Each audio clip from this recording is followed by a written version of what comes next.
Hello, everyone. I'm Dan Jones. Welcome to Interchange. We're going to spend the entire show today talking about the battles taking place in Madison between the public employee unions and Governor Scott Walker. Please let's make sure that this is a passionate discussion, but a courteous one as well. All right, before we get going, let me once again introduce you to everyone. We have newspaper columnist Joel McNally, longtime State Senate Republican aide and oftentimes a fill-in host over at WISN Radio, Kevin Fischer. Denise Callaway, the coordinator of business and community partnerships for the Milwaukee Public School System. And Gerard Randall, consultant and local job creation expert. All right, we might as well get right into it. One big step is complete. After 60 hours of discussion and debate, the State Assembly finally approves Governor Walker's proposal, only to be harassed and jeered by the unhappy Democrats who lost the battle. Now it goes to the State Senate, but they can't vote on it there right now because the runaway Democratic senators are still hiding in Illinois, unwilling to take part in the legislative process because they know they're going to lose. So, Denise, do you admire these Democratic senators for not doing what they're supposed to do and hiding out? Or do you say maybe it's time that they face reality and get back to Madison and maybe live to fight another day? I think these senators believe that they are doing what they're supposed to do and that they are doing their job and that they're representing some of their constituents, a significant number of their constituents perhaps, by saying this is moving too fast. It's moving in a direction where we need to repair the budget bill, and I don't think they've had any disagreement about that. We've had the concessions that are needed required to close that gap, but they feel that the section of that legislation that deals with removing many of the collective bargaining rights is not something that belongs in that legislation, and they want that taken out. They want to be able to discuss it another way. So I don't think that they are feeling that they are not doing their jobs. They feel that this is part of their responsibility to represent their constituents who feel differently about that. And, for people who are supposed to be in hiding, I mean, they've been pretty visible in terms of where they are. All you have to do, it seems like, is turn on any late-night cable talk show, and at least one of them is there, if not all 14. So I don't think they've been hiding. I think they've been very deliberate in making their case for why there's a piece of this legislation that they don't feel it needs to be in there, and they're not going to come back until that's done. That's what they're saying, and I don't see any signs and haven't heard any signs that they're ready to change their minds on that. You know, Kevin, I don't think anybody who has been following this for the last week doesn't know now exactly what's in this bill. So I don't buy the argument, well, they just want people to take more time to study this. Everybody knows exactly what's in it. Get to Madison and vote on it. Well, if you recall, after the November elections, there was that lame duck period when there was voting to be done on state contracts, and those who wanted the contracts to be signed instantly wanted it to be rushed through, when there was some time to think about it, and ultimately they did not pass because of a few Democrats did say no, and this has not been rushed through. For heaven's sakes, the Assembly had 61 hours of debate. That's unheard of on a bill. I spoke with a city of Milwaukee elected official last weekend. I won't give his or her name, but that person told me that they go to many, many, many meetings a month, and that a lot of them are difficult to attend because of the subject matter and because of the emotions and so forth. But they go anyway, and they take the hits, and they take the slams, and they take the heat because that's part of their job. Paul Ryan this week at a conference in Madison at the Monona Terrace said, look, there are many things I didn't like the past year or so. Obamacare, cap and trade, the stimulus package. But I showed up for work because that's my job. State senators, state assembly people, when they are sworn in, they take an oath to obey the Constitution. They have a constitutional authority and duty and obligation to show up for meetings, to show up for votes, to debate there, even if they know they are on the losing side.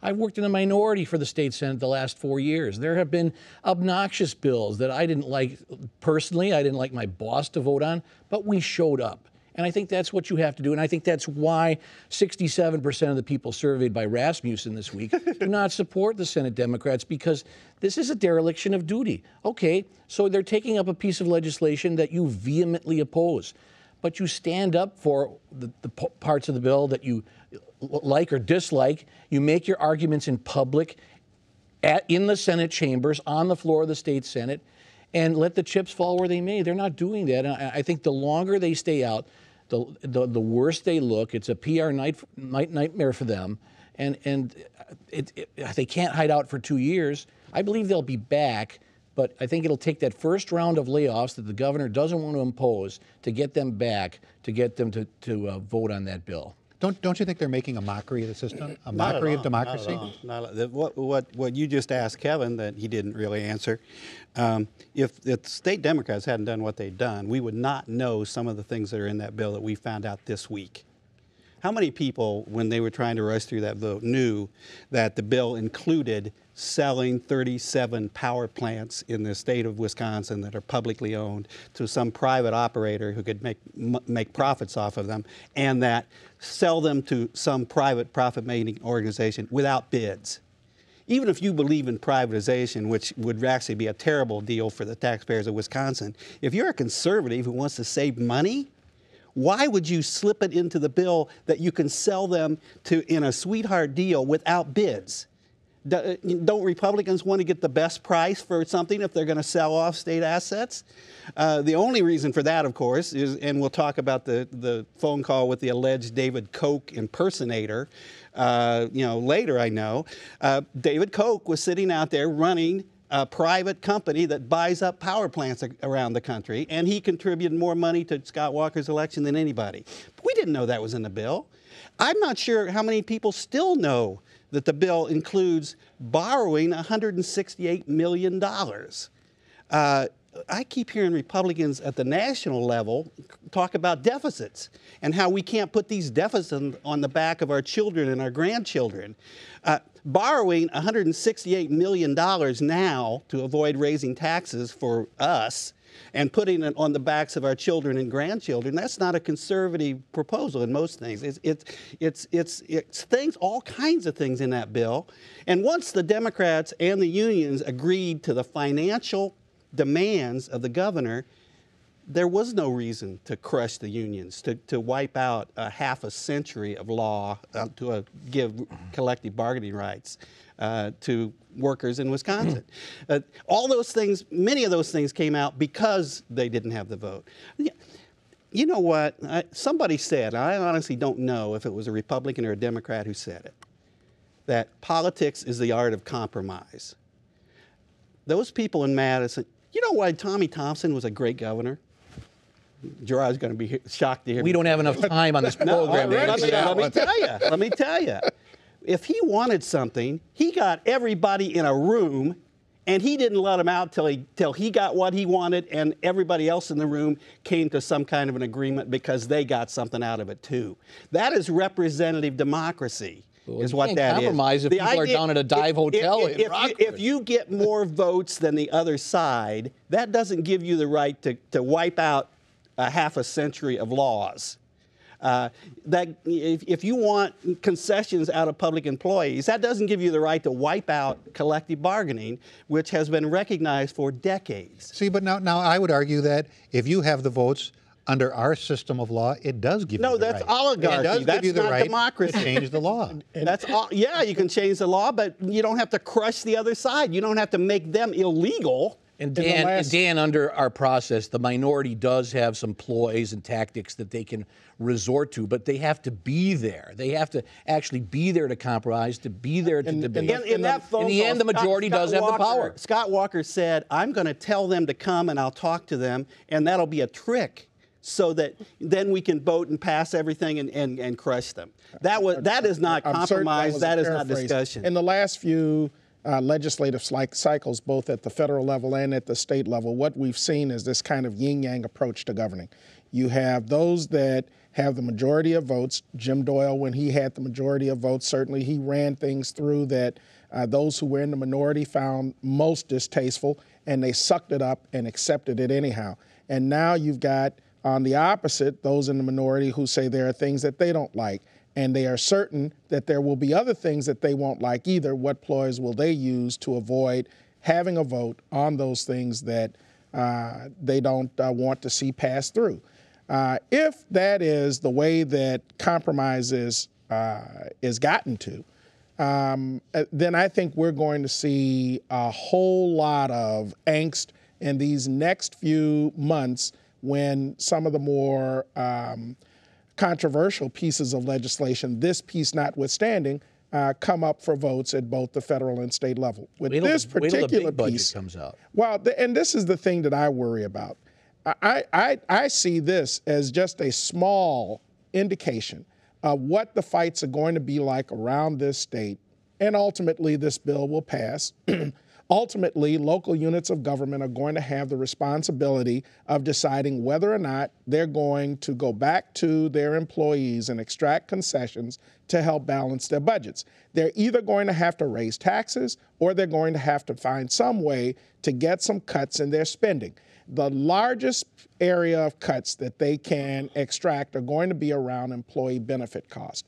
And that's where you're going to see, again, these municipality by municipality by municipality fights where unions are going to be engaged, as they're always engaged in these political battles, and they're going to be engaged with those folk that in many instances they've either helped to elect or they've been involved in the fights that ultimately led to that person being elected that perhaps wasn't supported by unions. So I think you're going to see a continuation of this. The bill will pass. Ultimately, someone is going to come back. I heard Senator Gary George, former Senator Gary George, on the radio earlier this week, and he offered some advice. And you know, Gary is a pretty smart tactician. He offered some advice as to how this thing might be moved through by the governor.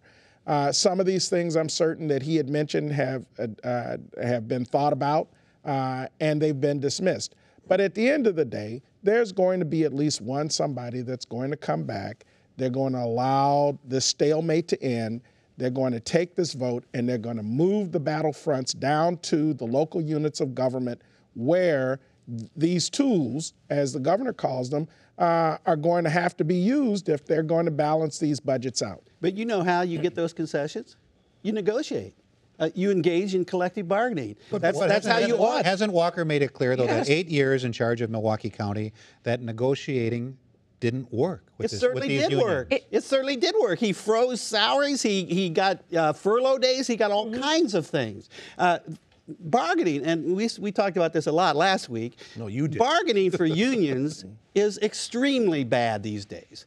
You go in, and all you're talking about is concessions. All you're talking about is trying to hang on to something while you're giving up lots of other things. That's the atmosphere all collective bargaining, private or public, is under these days. We know that. What happened in this case? Walker won everything he demanded financially without even negotiating. He didn't even sit down and talk to them, and they gave it to him. That's insulting, first of all, not to even give them respect to ask them.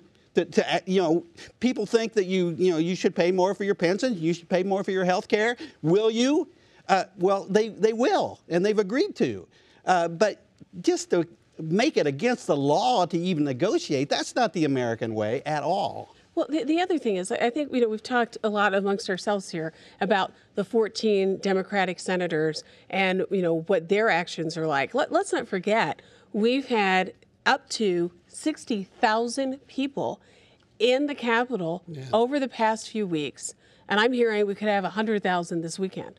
It's not just what the 17 Democratic senators feel that they believe is correct. It's also, I think, the voice that they're reflecting of those 60,000 people who've shown up in the Capitol. Some are not from Wisconsin. Some are not from Wisconsin, but no, it's not that a lot of them were not. It's not. Let's get this straight. And it's not my opinion. It's the opinion of the Madison Police Department that most of the people who have been there are people from Wisconsin.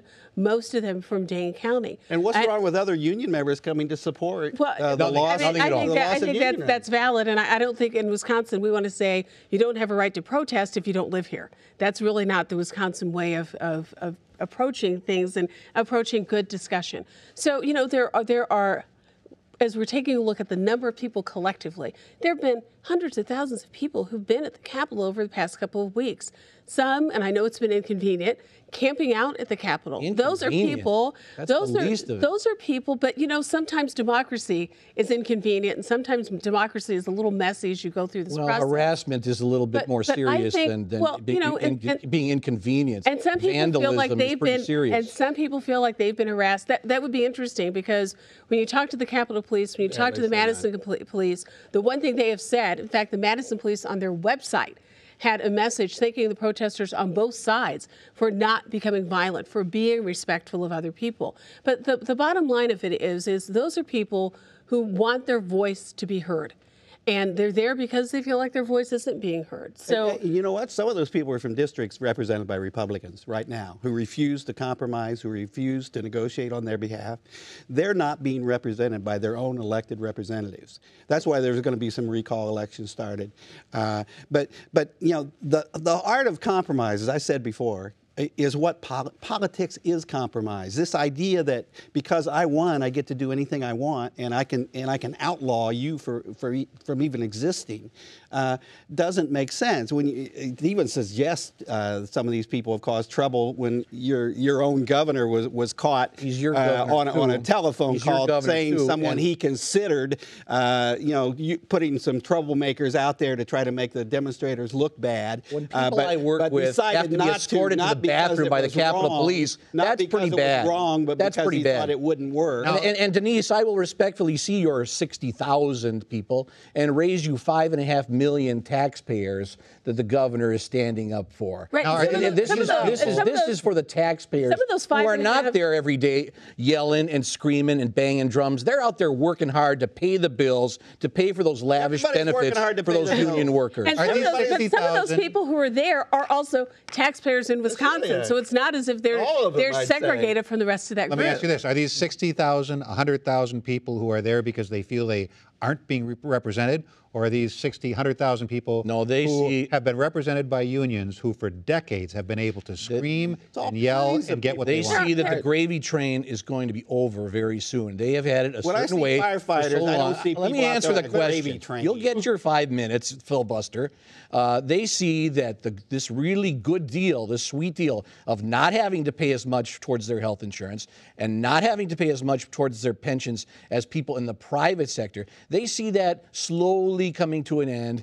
And this is not, because they're standing up for some noble cause. This is a selfish, greedy thing that's going on. But as you take a look over the past week, though, Kevin, if you listen to what people are saying, they've said, we're willing to give on the pension. We're willing to give on the health insurance. The people who have been there for the past week in the Capitol are people who are protesting over the issue of collective bargaining. Which there's no God-given right for. There's no constitutional right for. But let's make it clear, for the past week, people who've been there have been there protesting about the issue of collective bargaining. They've not been protesting about the pension issue. They've not been protesting around the health care issue. They're over that.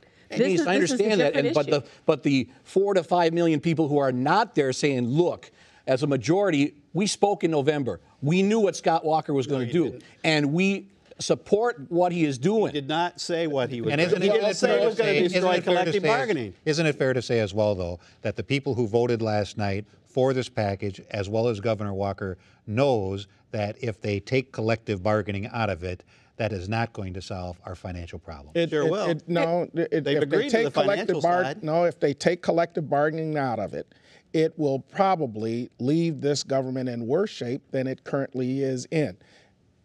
The biggest pots of money that are available to the state to balance the budget come out of the state's commitment to pay 2/3 of the cost for education. It comes out of the state's revenue that is kicked back to the states and kicked back to local municipalities in the form of local government share. And those two pots of money, if you look at the $1 billion that the governor says will be reduced to local municipalities and school boards, that money, if the local communities are going to make it up without raising taxes, they're going to have to extract benefits, and they're not going to be able to extract those benefits as long as collective bargaining poses an impediment to it. I cannot believe that there are going to be local municipalities that will be courageous enough to accept the need to go back in and ask those unions for concessions when we already know the unions they may not have to if this plan works as designed. If you talk to locally elected officials, and I have, they say this is a great thing for us. This will help. This will help us with our budgets. We will not have to expend as much or ask for as much from the taxpayers because our expenses will be down. I agree, but it still requires I do not hear any of these local officials. I do not hear any of these local officials whose school budgets are getting gutted. And we don't even know how enormously they're going to get Here's gutted the fear some local... Just let me say this, because Gerard says that they can't possibly do this unless they kill collective bargaining.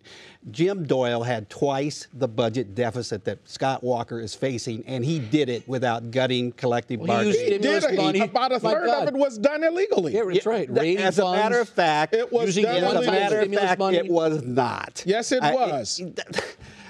A third of Jim Doyle's budget was illegal. A third of what that he is cut. nonsense. A third of what he used to backfill was money that came out of the transportation fund. It was money that came out of the lawyers fund. You know what? And that money is going to have to be paid back. I would spend that money on education in a minute instead of building other. If it were legal to do it, I would do it as well. The rest of the if it people were legal to do it, I would do it as well. You do not have to destroy collective bargaining. You know, interesting when you were using before about the numbers and who represents who and things like that. Do you know that 36% of the vote for Scott Walker in November was from union members? And a lot of them support what he's doing right now. Those people that you're insulting about, saying, they're just greedy and they're just grabbing, and no, they're just holding on to their rights to be heard. And believe me, they've certainly had their right to be heard, and then some. Scott Walker will not have 36%. When they turned the beautiful state capitol building that I've worked in for the last 4 years into a dive motel, boy, they've certainly. Oh, the governor has now been you're insulting their hygiene. What's that? The governor has certainly been more than kind in letting them have their voice heard by not kicking them out of there. He's let them take over, do anything they want. You want to kick the public out of the Capitol? Well, until this controversy started, we did every day at 5 o'clock when we kicked the homeless out of the building, Joel, every day. Are you proud of that? I want to talk about one thing. I want to talk about one thing that for business, everybody's got to leave. I want to talk about one thing that we've kind of touched on, but I think it's going to be a real dilemma for a number of municipalities and local governmental bodies. And that is, the idea is that money that you save from workers putting more into their pensions and more into their health care is money that can make up for what everybody expects is going to be a reduction in state aids. There are a number of municipalities across the state that are going to find themselves in a real tight spot because they've already negotiated their contracts. They've already negotiated their contracts. So MPS it's going to be difficult, correct, to find those savings. And you're going to see a reduction in aid that comes in from the state. So the money that's supposed to help them isn't there, and for some municipalities, for some local governments, may not be there until it's time to renegotiate those contracts in 2 or 4 years. And we didn't even get to talk about the UW yet. All right. We've covered the situation in Madison from almost every possible angle, except one. You can't really have a good protest without a really good protest song. Rick Horowitz has decided it's time to update a classic, and somewhere Woody Guthrie is smiling. Rick. Here, try this one with me. There once was a union maid who found herself betrayed by sharps and clowns in Madison town who decided that they'd degrade her trade. They called it a modest bill as they moved in for the kill. And when the cameras turned away, you'd always hear them say, "We're the GOP. Let's stick it to the unions. Let's stick it to the unions. Let's stick it to the unions." It's so clear to see they'll stick it to the unions. They'll stick it to the unions, leave them high and dry. Now this union maid said, "Hey, that's not Wisconsin's way. The working man gets an honest plan and the workers deserve a say on pay." But the governor, he said, "Nuts, you haven't got the guts. It's time to chain your gravy train." And this was his refrain. "Oh, we're the GOP. We stick it to the unions. We stick it to the unions. We stick it to the unions. On to victory. Just stick it to the unions. Just stick it to the unions. Squeeze them till they cry." Now the working folks have friends, and the battle never ends. So they built a throng, 50,000 strong, and they promised that they'd upend the trend. It's a war they didn't choose, but they can't afford to lose. So they fight the fights many days and nights to protect all workers' rights from the GOP, who'll stick it to the unions, who'll stick it to the unions, and not just to the unions. Oh, they're the GOP. They stick it to the unions. They stick it to the unions, or at least they'll try. Everybody, so stop the GOP. They'll stick it to the unions. They'll stick it to the unions. They'll stick it to the unions. Oh, they're the GOP. They'll stick it to the unions. They'll stick it to the unions, or at least they'll try.